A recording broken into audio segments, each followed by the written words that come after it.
Produce பண்ணது மட்டும் இல்லாமல் இப்போ படத்தில் நடிக்க ஆரம்பித்து வில்லனாக இருந்தாலும் சரி, ஹீரோவாக இருந்தாலும் சரி, இந்த சப்போர்ட்டிங் கேரக்டர் எதுவாக இருந்தாலுமே அவருடைய பெர்ஃபார்மன்ஸ் நம்மளை வந்து அந்த அளவுக்கு அட்ராக்ட் பண்ணும்.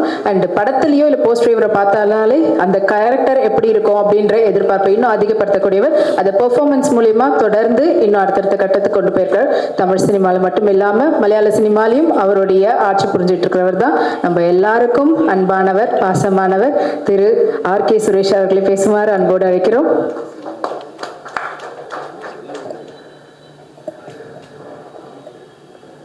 இங்கு வருகை தந்திருக்கும் பத்திரிகை நண்பர்கள், ஊடக நண்பர்கள் அனைவருக்கும் என்னோட மனமார்ந்த நன்றியை தெரிவித்துக் கொள்கிறேன். ஃபர்ஸ்ட் ஆஃப் ஆல், வட்டக்கணால் அப்படின்னா கொடைக்கானல்ல ஒரு பகுதி, அது ஒரு ஏரியா. ரொம்ப பல வருடங்களாக நம்ம பிரிட்டிஷ் காலத்திலிருந்து அங்கே வந்து ஒரு ட்ரக் கல்ச்சர், கைண்ட் ஆஃப் என்ன ட்ரக் மாதிரின்னா ஒரு காளான் மாதிரி எல்லாரும் கேள்விப்பட்டிருப்பீங்க. ஸோ அந்த காளான் மாதிரி ஒரு இதை வந்து ட்ரக், அதை வந்து ஆம்லேட்லேயும் சாப்பிடுவாங்க, எல்லாத்துலேயும் சாப்பிடுவாங்க. ஸோ அந்த மாதிரி ஒரு ட்ரக் அது. ஸோ அதை பேஸ் பண்ணி ஒரு ஸ்கிரிப்ட் வந்து டைரக்டர் சார் சொன்னார். கதை கேட்டோடனே எனக்கு ரொம்ப நல்லா இருந்துச்சு. இது என்ன, அது ஒரு 25 கோடி 30 கோடியில் எடுக்கணுமே, எப்படி அப்படின்னு கேட்டேன். இல்லை சார், நான் ஒரு பட்ஜெட் வச்சுருக்கோம், நான் ப்ரொடியூசர் சார்ஸ்லாம் ஒரு பட்ஜெட் வச்சுருக்கோம், நாங்கள் அதில் பண்ணிடுவோம் அப்படின்னு. பட் என்னன்னா அந்த கதையோட ஸ்பேஸ் அப்படி எவ்வளோ வேணாலும் ஃபில் பண்ணலாம், அந்த மாதிரி ஒரு கதை. அந்த கதையில் வந்து கதாநாயகனாக என்னோட சின்ன வயசுலேருந்து, எனக்கு 25 வருஷமாக அவனை தெரியும், எனக்கு துருவ, என்னோட பின்னாடி வீடு அண்ணன் வந்து என்னோட குடும்பத்தில் ஒருத்தர், மனோ அண்ணன். ஸோ அவன் ஒரு படம் பண்ணும்போது அதோட ரீச், ஃபர்ஸ்ட் மூவி எப்படி இருக்கணும் அப்படிங்கிறது, இந்த மாதிரி ஒரு கண்டென்ட் மூவியாக இருந்தால் நல்லா இருக்கும் அப்படிங்கிறத பிளான் பண்ணி அவன் ஃபர்ஸ்ட் நடிச்சு இப்போ வருது. இன்னைக்கு அவனால் வர முடியல, பட் ரொம்ப நல்லா பண்ணியிருக்கான், ரொம்ப நல்லா பர்ஃபார்ம் பண்ணியிருக்கான். டான்ஸில் சரி எல்லாம். ஆனால் அடுத்தடுத்த படங்கள் நீங்கள் தைரியமாக தயாரிக்கலாம். ஸோ என்னோட மனமார்ந்த வாழ்த்துக்கள் அவனுக்கு. இன்னொரு ப்ராடக்ட் வேறு அவர் வீட்டில் இருக்குது, ஸோ அவனையும் நீங்கள் இன்ட்ரடியூஸ் பண்ணலாம். அதுக்கப்புறம் படத்தில் கதாநாயகி நடித்த மீனாட்சி, நல்ல ஹீரோயின், எல்லா படத்துலையும் பார்த்துருப்பீங்க. விக்ரம் சாரோடலாம் நடித்தாங்க. இன்றைக்கி அவங்களுக்கு வர முடியல, இந்த ஷூட்டில் இருக்காங்க. ஸோ அவங்க கண்டிப்பாக வந்து ஆடியோ லான்ச்சில் அவைலபிளாக இருப்பாங்க. ஸோ அதை இது பண்ணுவோம். அப்புறம் என் கூட நடித்த நண்பர்கள் என்னை அப்பான்னு கேரக்டர், அது ஒரு பெரிய ஒரு, நான் கேட்டேன் எல்லாம் சொல்லி முடிச்சுட்டு, சார் உங்களுக்கு வந்து 3 பசங்க இருப்பாங்க அப்படின்னு. என்னையா சொல்கிறேன், 3 பசங்களா? நீங்கள் வந்து அப்புறமேட்டு ஒரே ஒரு விஷயத்தில் நான் சாட்டிஸ்ஃபை ஆகிட்டேன். ஒரே விஷயம் தான் சார், நெட்ரிக் அண்ட் ரஜினிகாந்த் மாதிரி கெட்டப் சார் அப்படின்னு. சரிடா, ஓகே, அப்போ ஓகே அப்படின்னு சொல்லிட்டு அவரோட ரஜினி சாரோட கெட்டப்பை ஃபாலோ பண்ணி, அது லுக்கெல்லாம் பார்த்தீங்கன்னா அந்த மாதிரி இருக்கும். பட் அது அந்த அந்த அந்த அந்த ஏரியாவில் இருக்கக்கூடிய ஒரு மலையாள ஷேடு வீசுகிற மாதிரி ஒரு கேரக்டர். ஸோ ரஜினிகாந்த் சாரோட அந்த பேட்டர்ன்லாம் எனக்கு முக்கியமாக ஒரே ஒரு விஷயம் வந்து, உங்கள் மேலே கோவம், உங்களுக்கு ப்ரொடியூசர் மேலே. மூவி வாங்கிட்டு வர சொன்னால் யூஏ வாங்கிட்டு வந்து உட்காந்துருக்காங்க. இந்த படத்துக்கு நான் படம் அப்படின்னா இட்ஸ் நாட் அபவுட் ஒரு வல்கரோ அந்த மாதிரிலாம் கிடையாது. இந்த படத்துக்கு ஏன் வேணும் அப்படின்னா, இந்த கண்டென்ட் வந்து எல்லாத்துக்கும் போய் சேரணும். It's awareness movie, it's a drug culture ஒரு மூவி. அது வந்து இப்போ தமிழக காவல்துறை வந்து அதை ரொம்ப அணுகுமுறையை இது பண்ணி சொசைட்டியில் வந்து ட்ரக் பெருசாக இல்லாத அளவுக்கு ஒழிச்சிருக்காங்க. ஸோ அது அவங்களுக்கு ஒரு பெரிய வாழ்த்துக்கள். ஸோ அந்த பேசஸில் வர்ற இது ஒரு மூவி. ஸோ அந்த மூவி வந்து கொடுத்தாங்கன்னா அதுக்கு ஒரு பெரிய இம்பேக்ட் கிடைக்கும் அப்படிங்கிறதான் என்னோட விருப்பம். ஏன்னா கிட்டத்தட்ட ஒரு 2 முக்கியமான சீன்ஸில் ட்ரிம் ஆயிடுச்சு அப்படின்னு சொன்னாங்க. இருந்தாலும் அதை ஓடிடியில் பண்ணிருங்க, அதை டைரக்டர் விடாதீங்க. எனக்கு அதுதான் கோவம். பரவாயில்லையா, பரவாயில்ல, அதுக்கு உண்டான விஷயங்கள் வந்து மக்கள் அதை ரசிப்பாங்க அப்படின்னு சொல்லி சொன்னேன். ஸோ பரவாயில்ல, ட்ரை. அப்புறம் கேமராமேன் சொன்னார், விச்சு நீ மட்டும் டைமிங் வந்துட்ட, அப்போ நான் டைமிங் வந்தேனா இல்லையான்னு தெரியல. சரி பரவாயில்ல. ஸோ ஒரு கேமராமேன் வந்து ரொம்ப ஒரு சின்ன இதுதான், நம்ம டைரக்டர் சார் சொன்ன மாதிரி மத்தியானம் லஞ்சு நான் சாப்பிட்டுட்டு இருக்கும்போது தான் என்கிட்ட வந்து கொடுத்தாங்க. ஸோ நான் இவன் இருந்தேன், விச்சுவர் இருந்தான், அதுக்கப்புறம் சரத் இருந்தான், அப்புறம் இவன் த்ருவ் இருந்தான். அப்போ தான் வந்து கொடுத்தாங்க. ஒரு 7 பக்கம் டைலாக் கொடுத்துட்டு வந்து உடனே பண்ணு அப்படின்னு சொன்னோடனே நான் அப்படியே யோசித்தேன், என்ன அது அப்படின்னு சொல்லிட்டு. அதுக்கப்புறம் என்னன்னா, சரி இன்னும் ஒரு 10 நிமிஷத்தில் கிராப் பண்ணிக்கிட்டோம், மைண்டில் போட்டோம். அந்த ரூம் பார்த்தீங்கன்னா ரொம்ப சின்னது, இதில் ஒரு காவாசி தான் இருக்கும் இந்த இதுக்குள்ளே. அந்த ஸ்பேஸ்க்குள்ளே வந்து நான் நடிக்கணும், சிங்கிள் டேக் பண்ணணும். ஏன்னா அதில் வேற சிங்கிள் ஷாட் சிங்கிளாக வேணும்னு சொன்னார். ஒரு சிங்கிள் ஷாட்டில் வரணும் சார், எனக்கு அதில் நான் கட் பண்ண வேணாம், எனக்கு அது பியூட்டிஃபுல்லாக இருக்கணும் சார். ஏன்னா அவ்வளோ லென்த்தி டைலாக்கு, ஏன்னா அது ஒரு பெரிய கோர்வையாக வரும். அதுக்கப்புறம் 3 பசங்களை மீட் பண்ணிட்டு அதுக்குள்ளே எல்லா நடிப்பையும். ஆனால் உண்மையிலேயே நான் நடித்த படங்கள் 36 படம் பண்ணியிருக்கேன். 36 படத்துக்கு மேலே அதிகமாக நடித்தது இந்த படத்தில் தான். எனக்கு அவ்வளோ ஸ்பேஸ் கிடச்சி, எனக்கு அந்த ஆப்பர்ச்சுனிட்டியெல்லாம் கொடுங்கப்பா சாமியெல்லாம். ஸோ அதுக்கு உண்மையிலே நன்றி சொல்கிறேன் டைரக்டருக்கு. எனக்கு அவ்வளோ ஆப்பர்ச்சுனிட்டி இருந்துச்சு, அவ்வளோ கேஸ் ஃபில் பண்ணுறதுக்கு நடிப்புக்கு இருந்துச்சு இந்த படத்தில். அப்போ என்னன்னா, அந்த ஸ்பேஸ்க்குள்ள கேமரா அவரை ஸ்டெடி கேம் வச்சுக்கிறாரு. ஸோ ஸ்டெடி கேம் வச்சுட்டு அந்த மூமெண்ட்ஸில் வரணும், நான் நடிக்கணும், அதுக்கேற்ற மாதிரி டைரக்ஷனில் நான் திரும்பணும், ஒரு ஃபோல்டு பண்ணணும், திருப்பி உட்காந்து உங்களோட அழுகணும், எல்லாம் முடிச்சுட்டு கிட்டத்தட்ட ஒரு 8 நிமிஷம் சீனோ 6 நிமிஷம் 9 நிமிஷம் சீனு அதை பண்ணோம். அதை சிங்கிள் டேக்கில் பண்ணிட்டோம். ஏன்னா இன்னொரு தடவை அதை அப்படி பண்ணுற முடியாது. ஆனால் ஓரளவு வந்துச்சுன்னு நினைக்கிறேன். பட் அந்த சீன் ரொம்ப எமோஷ்னலான சீனு, ரொம்ப நல்லா வந்திருக்கு. ரொம்ப கபாலி வச்சுலாம் அவன் சூப்பராக நடிக்கிறவன், அவெல்லாம் ரொம்ப அழகான ஒரு பர்ஃபார்மரு.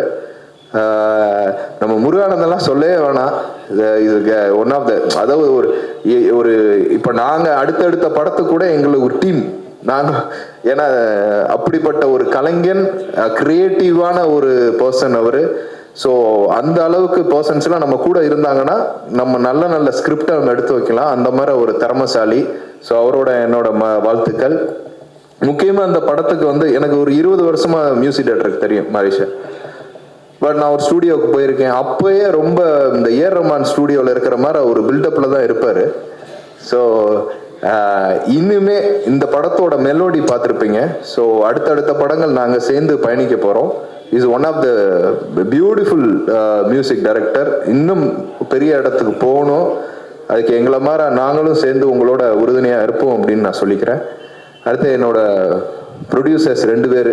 மதி, அவர் ரொம்ப நல்ல மனுஷன், இன்னைக்கு வர முடியல. ரொம்ப இந்த கதையை ஒரு கதையை வந்து தான் நடிக்கிறோம், அதில் எவ்வளோ இன்புட் போடலாம், பணத்தை போடலாம் அப்படிங்கிறது ஒரு செகண்டரி. ஆனால் இன்னொருத்தவங்க ஒரு கதை, அதில் இன்னொருத்தவங்க நடிக்கிறாங்க, அந்த கதையை மட்டுமே நம்பி ஒரு பணத்தை போடுறதுங்கிறது சாதாரண விஷயம் இல்லை. ப்ரொடியூசர் அப்படி ஒரு நம்பிக்கையில் அவரும் சரி, ராஜேஷ் சாரும் சரி, நீங்கள் 2 பேருமே வந்து ஒரு ஒரு ப்ரொடியூசராக ஒரு பெரிய சப்போர்ட் பண்ணி நம்ம டைரக்டருக்கு இருந்திருக்காங்க.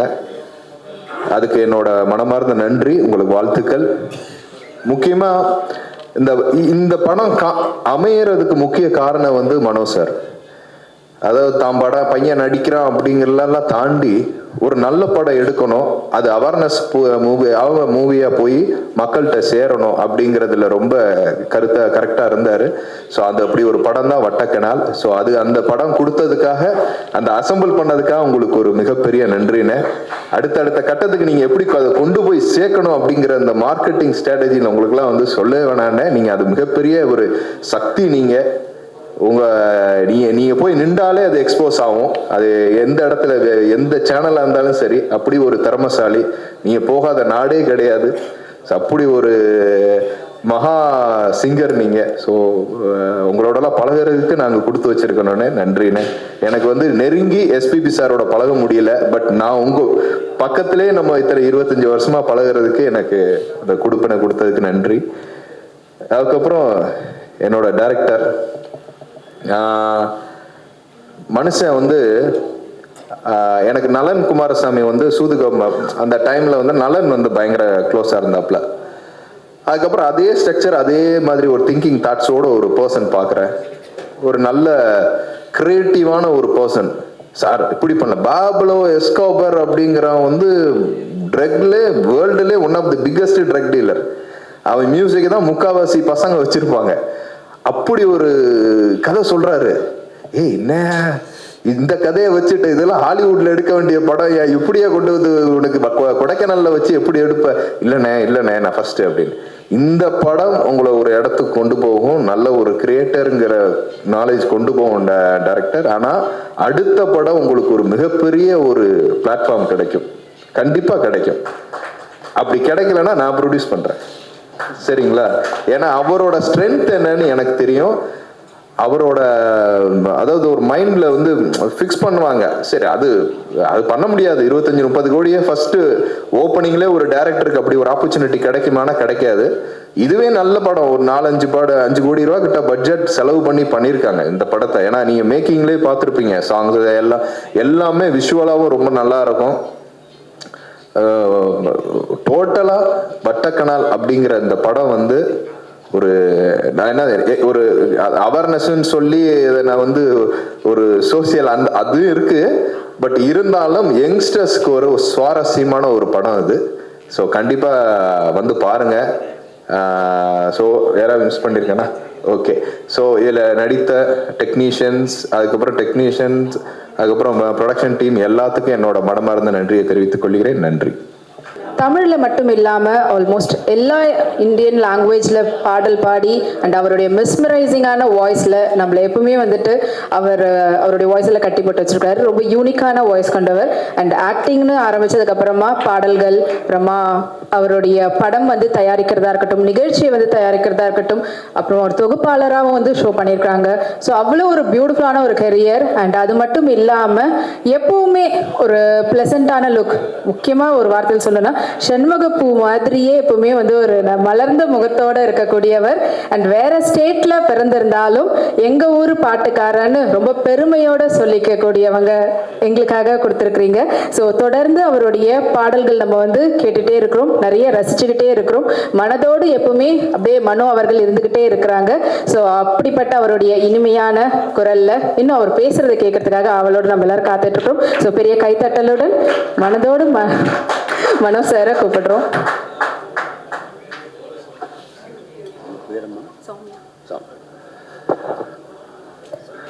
முதல்ல இந்த ப்ரோக்ராம் நடத்தின சௌமியா அவர்களுக்கு மிக்க நன்றி. தேங்க்யூ. ப்ரோக்ராம் கொண்டு போகிறது தான் முக்கியமான விஷயம். முதல்ல எல்லாருக்கும் ஸ்நாக்ஸ் வந்துச்சா அப்படின்னு கேட்டேன். சாப்பிட்டு முடிச்சுட்டாங்க அப்படின்னாங்க சாவித்ரி மேடம். வந்துச்சா சார், சாப்பிட்டீங்களா? யாராவது மிச்சம்? நான் சாப்பிடல, அதனால் கேட்டேன். 2 பேரும் சேர்ந்து சாப்பிடலாம். இல்லை, வந்திருக்கிற மீடியா நண்பர்கள் எல்லோருக்கும் என்னுடைய மனமார்ந்த நன்றி. அதாவது அண்ணன் எஸ்பிபி அவர்கள்கிட்ட நிறைய எனக்கு பாசம் உண்டு. அவருடைய பர்சனல் லைஃப்லேயும் சரி, நாங்கள் ட்ராவல் பண்ண இசை நிகழ்ச்சிகளுக்கும் வெளிநாடுகள் எல்லாருக்கும் அதில் வந்து அப்பப்போ என்னுடைய பசங்களுடைய இன்ட்ரெஸ்ட்டு அண்ணங்கிட்ட ஷேர் பண்ணுறது உண்டு. இந்த மாதிரி படம் ஏதாவது பண்ணோம் அப்படின்னு சொல்லிட்டு இன்னொரு பையன் வந்து சிங்கராக வரணும் அப்படின்னு சொல்லி ஆசைப்படுறாங்கன்னா, டேய் நம்ம ஆசைப்படுறதெல்லாம் நடந்தால் நம்ம தான் கடவுள். நமக்கு எல்லாம் என்னென்ன கொடுத்துருக்காங்களோ அதை வச்சு நம்ம பிளான் பண்ணி அவங்க ஸ்ட்ரென்த் எதில் இருக்கு அதில் வந்து முன்னுக்கு கொண்டு போகிறதுக்கு நீ முயற்சி பண்ணு. ஏன்னா வந்து அது எப்படி போகும்ன்றது ஒரு எடுத்துக்காட்டாக என்ன எடுத்துக்கோ அப்படின்னு ஒரு வார்த்தை சொன்னார் ஒரு வாட்டி. அதாவது சரண் தம்பி இருக்கும்போது அவர் இன்வெஸ்ட் பண்ண படங்களுக்கு சரியான அவர் பாடி சம்பாதிச்சு அவர் அங்கே செலவு பண்ணி அது வந்து வேறு ரூபத்தில் இன்ட்ரெஸ்ட் ரூபத்தில் கட்டினதெல்லாம் நான் கண்ணால் பார்த்துருக்கேன். அது எனக்கு சொல்லியிருக்காரு. ஸோ அந்த மாதிரிலாம் நீ போயிடாதப்பா. ஏன்னா நம்ம வந்து ரொம்ப கஷ்டப்பட்டு ஒவ்வொரு படியாக ஒரு 40-45 வருஷம் ட்ராவல். இது வந்து நீ பாடினாதான் உனக்கு அந்த 1000மோ 2000மோ. கொஞ்சம் எனக்கு கோல்டாக இருக்குது, என் பையன் 2 லைன் பாடுவாங்க அப்படின்னு சொன்னால் அது ஒத்துக்காத ஒரு தொழில் தான் சிங்கிங். நீ மட்டும்தான் பண்ணக்கூடிய ஜாப்பு, அதுதான் கடவுள் நமக்கு கொடுத்துருக்காரு. அதனால் மிக வேல்யூபிள் காசு ஏதாவது இருந்தால் பாடகருடைய காசு ஞாபகம் வச்சுக்கோ அப்படின்னு சொல்லி அவர் சொன்ன வார்த்தை இங்கே சொல்லணும் அப்படின்னு சொல்லி தோணிச்சு. அதுக்கப்புறமும் வீட்டில் அவங்களுடைய ஆசைகள் தீர்க்கறதுக்கு ஒரு தந்தையா அது தவிர்க்க முடியாத பாயிண்ட்ஸ் எல்லாம் இருக்கும். அதெல்லாம் நம்பிட்டு ஒரு நேரத்துக்காக பார்க்கும்போது இந்த மாதிரி அமைப்பு தம்பி பிதாக் அவர்களும் என் பையன் துருவன் அப்புறம் சுரேஷ் அவர்கள் எல்லோரும் சேர்ந்து இந்த ஒரு ப்ராஜெக்ட் ரெடி பண்ணிவிட்டு அதுக்கப்புறமா அவங்க ஷூட்டிங் போகும்போது நான் போய் வாழ்த்து சொல்லிட்டு வந்தேன். அதுக்கப்புறமா ராஜேஷ் தம்பி அவர்கள் கிடைச்சார். இது எல்லாமே நடந்தது.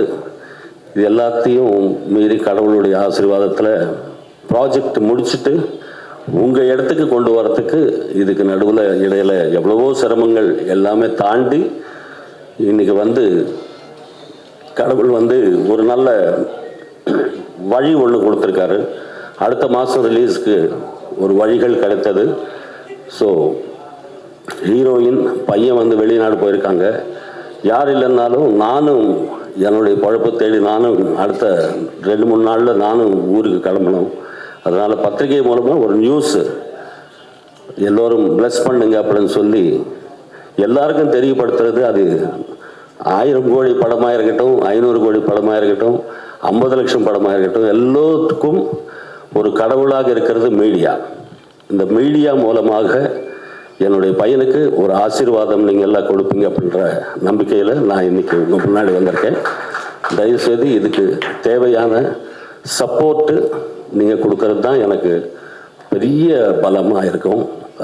அதுக்கு நீங்கள் எல்லாம் வந்ததுக்கு ரொம்ப நன்றி. அதே மாதிரி எல்லாருடைய டெக்னீஷியன்ஸ் அவங்கவுங்களுடைய தொழில் ஒவ்வொரு படத்துக்கும் எதுவுமே மறைக்காமல் எல்லாமே அதே கஷ்டத்தை தான் படுவாங்க. பட் ஹிட் ஆகிறது ஆகாது அவங்களுடைய லக்கு பொறுத்து இருக்கும். பட் ஸ்ட்ரெயின்ன்றது எல்லா டெக்னீஷியன்ஸும் எனக்கு ஒரு பேர் வரும், இதனால் 4 படம் வரும் அப்படின்றது தான் எல்லா கிராஃப்ட்ஸும். அது நடிகராக இருக்கட்டும், எடிட்டராக இருக்கட்டும், கேமராமேனாக இருக்கட்டும், எல்லாமே வாழ்க்கை நோக்கி தான் அவங்க வந்து ஒர்க் பண்ணுவாங்கன்றது. ஏதோ பாதி காசு கொடுத்தாங்கன்னுட்டு நான் சுமாராக பாடுறதோ இல்லைன்னா சுமாராக நடிக்கிறதோ இங்கே மட்டும் அது நடக்காது. அது என்ன காசு கொடுத்தாலும் என்ன இது வந்தாலும் அந்த படம் அந்த நிகழ்வு அது பாட்டாக இருக்கட்டும், எது சீனாக இருக்கட்டும், இதனால் எனக்கு ஒரு பேர் வரும் அப்படின்ற டெக்னீஷியன்ஸ் தான் இன்னும் நம்ம சினிமாவில் பார்த்துக்கிட்டு இருக்கோம். எல்லாம் ஹானஸ்டாக ஒர்க் பண்ண டெக்னீஷியன்ஸு, மியூசிஷியன்ஸுக்கு, ஆர்டிஸ்ட்டுக்கு எல்லோருக்கும் என்னுடைய மனமார்ந்த நன்றி. மேரிஸ் ரொம்ப நல்லா பண்ணியிருக்கீங்க இந்த படத்தில். எனக்கு சப்போர்ட் பண்ண சங்கர் மகாதேவன் அவர்கள், தம்பி கார்த்திக் சிங்கர், நான் கேட்ட உடனே இந்த படத்தில் மேரிஸ்க்கு உடனே கால் ஷீட் கொடுத்து அவங்க சப்போர்ட் பண்ணி பாடியிருக்காங்க. நானும் சங்கர் மகாதேவன் சாரும் சேர்ந்து ஒரு பாட்டு பாடியிருக்கோம். ஸோ மியூசிக் வைஸ் அவங்களுடைய சப்போர்ட்டு எனக்கு ரொம்ப சந்தோஷம். எல்லாத்துக்கும் மீறி மீடியா 1000 மலரில் ஒரு மலர் நீயே, ஆலய மணியில் இன்னிசை நீயே, தாய்மை எனக்கு தந்தவர் நீயே, தங்க கோபுரம் போல வந்தாயே, இந்த உறவு இந்த பந்தம் என்றும் வேண்டும் என் உயிரே. இது பாடி மீடியாவுக்கு நன்றி தெரிவித்துக் கொள்கிறேன். Thank you so much. Love you all.